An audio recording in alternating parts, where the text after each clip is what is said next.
Hello and welcome to Why Medics Matter, a podcast for doctors, by doctors, brought to you by Doctors Training. We are your hosts. I'm Dr. Amie Burbridge. And I'm Dr. Simon Fraser. Welcome.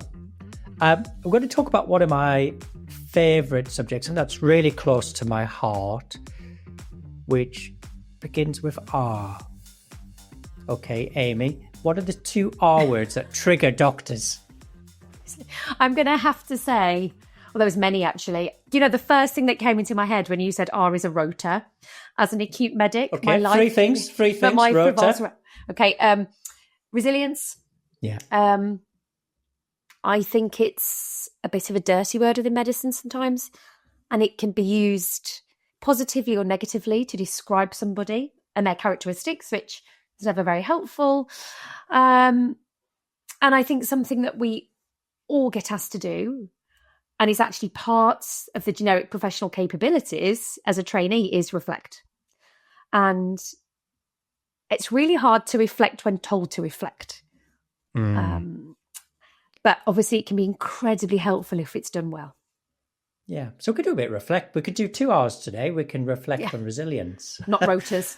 Not rotas. No, definitely not rotas.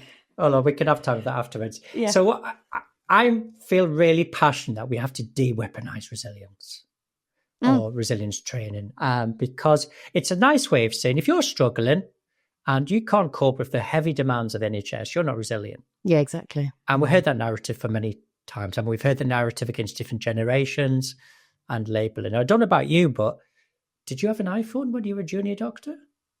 You probably did. You're younger than me. I didn't. I had one of those yellow flip phones, an Ericsson, I think it was. Showing my age, isn't it? But no, we didn't have that connectivity that we have. It's a different world. It's just a different world, and the intensity and the pace and the expectations. Yeah. And I don't know about you. Do you think you get into medical school now? Oh God. Well, I'd like to think I would. Would I do it? Yeah, I definitely would do it. It is the best job in the world. But I think it's really hard to get into medical school now. No, the loops and all the training and demands. And what we know is that doctors, people who went to medicine, are in the top percent of resilience. Doctors are highly resilient. Okay? Resilience is an important word, but we have the personal qualities. We can prove that. But for me, resilience is individual and systems. Do you think we have a resilient NHS at the minute? I mean, having worked at the front line in the NHS for 20 years, I can say that the last couple of years have been the most challenging. And I don't think we have that stretch in the system. I don't think that we have the flexibility and the adaptability in the system that we used to. That would indicate that there is resilience within the system. So it's a very different place to where I was even 5-10 years ago, actually. Yeah. I think the demands, what we know are the demands, expectations, what you can do, the technology. Absolutely. And the elephant in the room, there's more work to do than there is systems. Yeah. And we're hitting a period of real financial challenge where people are making difficult decisions, which means that individual load on individual doctors is increasing. What are the risks if we don't talk about this? So do people talk about it? But not resilience, burnout. I'm talking more burnout, the effects. I mean, working in a system that isn't as resilient as it once was, we are being asked to work harder, longer hours. And some people talk about it, but it's a small group. And it's still, I don't feel talked about enough. There's a lot, you hear the word burnout and there's so much shame and guilt that surrounds that term. And I think that puts people off talking about it. And when you do talk about it, you'll get some interesting reactions. You might get some people say, oh, just get on with it. You know, this is what you signed up for. This is what it is. You know, you just have to get on with it. And other people will say, yeah, I hear you. What can we do? So there's very different schools of thought, I think, we do need to talk about burnout more. We have no choice now. So I want to tell you a personal story. Back in 2017, I'd spent the last 9 years working 15 PAs. I don't think that's even physically possible. So oh my gosh. 12 PAs as a paediatrician. I was the Director of Medical Education, Deputy Medical Director, Regional TPD for Education Programme, and I was overseeing a massive ward block build. We were building a brand new 50-bedded unit, which I was overseeing. So I was quite well off. I had a good salary. Yeah. You couldn't spend it. No. You were always working. I had people that could spend it for me. I was incredibly time poor. Absolutely. And I made a decision that I wanted to drop a few of my roles because I wasn't the best version of myself. I was short-tempered, quite demanding. I got, my leadership style was pace setting, and under pressure that sometimes became commanding. And I said to a very senior colleague that I wanted to drop some roles. And the funniest thing he said to me, and he said, Simon, you haven't been very resilient this year. Which is, I've not told many people that story, but I thought, wow. Thank you very much. 15 sessions. And what I'd achieved. And that really stimulated me to read about resilience and understand resilience. And it can be really quite damaging to say somebody's not resilient in terms of their self-confidence, their belief. Absolutely. So I just want to get out there. Doctors are resilient. They work in a challenge system. Yeah. What are they not good at though, Amy? What do you think doctors are not good at? Looking after ourselves. We're really bad at it. We're really good at giving advice to people. And I'll often say, what you really need to do is to feel better. It's every day, take 10 minutes for yourself, go for a walk. I say that to my patients and, my on trainees. Our workshops, we teach us on our workshops. I mean, I don't do any of that stuff. and I think we do. You and I would do this. We do this quiz, don't we? We do this mental fitness. So I prefer to talk about mental fitness. Okay, so mental fitness is that ability to look after yourself, and there are 4 dimensions. How you look after yourself physically. So that's all the stuff like sleep and exercise. How you look after yourself mentally, which is more about how you work, how you organize your day. Emotionally, how you recharge. How you connect with people, and that sort of spiritual and purpose, which is really important. And this is probably what's driven all of our balance purpose. And when we do these surveys with people, they could score. Some people have been there, they've had a really tough, and their score's great because they've learned to look after themselves. What do you do when you've got time to recharge and restore? If I had... it depends on how much time it is, but gardening is my favourite thing to do in the world. I just obsessed with dahlias, gardening, anything. I've got a bit of a thing for tree ferns at the moment, and that's my happy space. And actually, I started gardening about 10 years ago when my granddad gave me 2 hanging baskets. And it's the only thing I've ever done, that completely takes my mind off medicine. Because I'm in a different space. I like to meet friends for coffee. I think compassionate connection is really helpful. And then finally, in the last couple of years, I've taken up gymnastics. Gymnastics? Which is bonkers, but I just love it.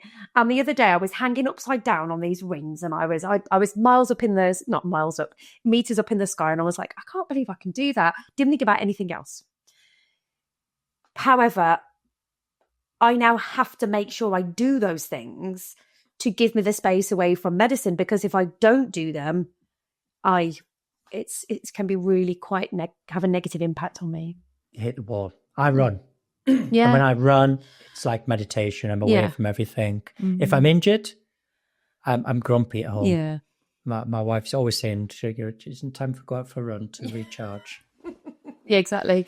Yeah. And why is these, people might be listening thinking, oh gosh, we can fix the world if we go for gymnastics and running. But actually, I'm not trying to say that to people. No. I'm not trying to say is we work in exceptionally demanding environments. Okay. But if you want to access your resilience, you've got to look after yourself. And there are 4 areas, which is your physical health, your how you think, your emotional health, and your purpose. Okay. And why does that matter? So I got a story I share with patients who come to see me, young adults, and they've got a lot of chronic symptoms. They've got headaches, they've got tension, they've got stomach pains, and I will ask them. We'll investigate and we'll look at reasons, and we know there's no real organic cause, but the pain's real. Yeah. And I would, if you were my person in clinic, I'd be saying to you, Amie, okay, so Amie, imagine you're walking the park and somebody jumps out with a big knife. Okay, so you're going to get a surge of adrenaline, a surge of cortisol, and you're either going to punch him on the face or you're going to run. Okay, and that's really healthy. I hope you run rather than punch you in the face. Okay. Yes, I'm not sure what I'd do, but yeah. Swing from some gymnastics. Yeah. I could climb up a tree away from you. You could climb a tree, that would be perfect. Away from them. But what is just that survival mode. Yeah. And when I speak to these young adults, they're not bullied, they're not under an obvious stress, but they're in daily survival mode. Yeah. And that's drip, drip, drip of adrenaline cortisol. And I think for most people working in really intense jobs, you have that constant drip, drip, drip. Yeah, absolutely. Okay? And I talk of really simplistic. Your brain can either produce chemicals as a group that get you ready to fight or switch you off. Okay. And you've got to consciously protect the time, put boundaries, and work out that activity that works for you. If I say to a 13-year-old lad, you need to start running, he'd probably look at me and laugh at me. He needs to find out what is right for him. Exactly. Yeah. And that's absolutely. We've all got to learn from the start of our medical careers. What is it allows me to switch off? We know that everybody, I don't know what you think, Amie. We are a generation of overworkers at the minute.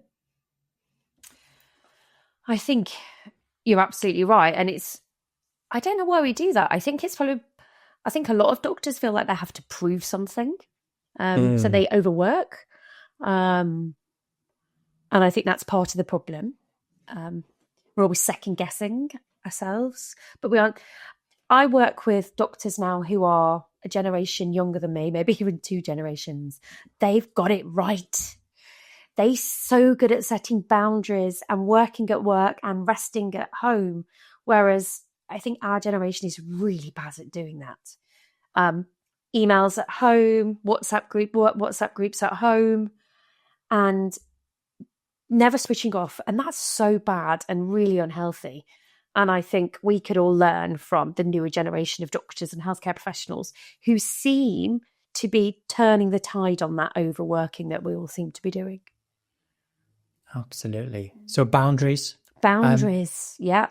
I'm going to ask you a question. I asked this question on workshops. Do you have your work emails on your personal phone? Yeah. Put your hand up. Yeah, I definitely do.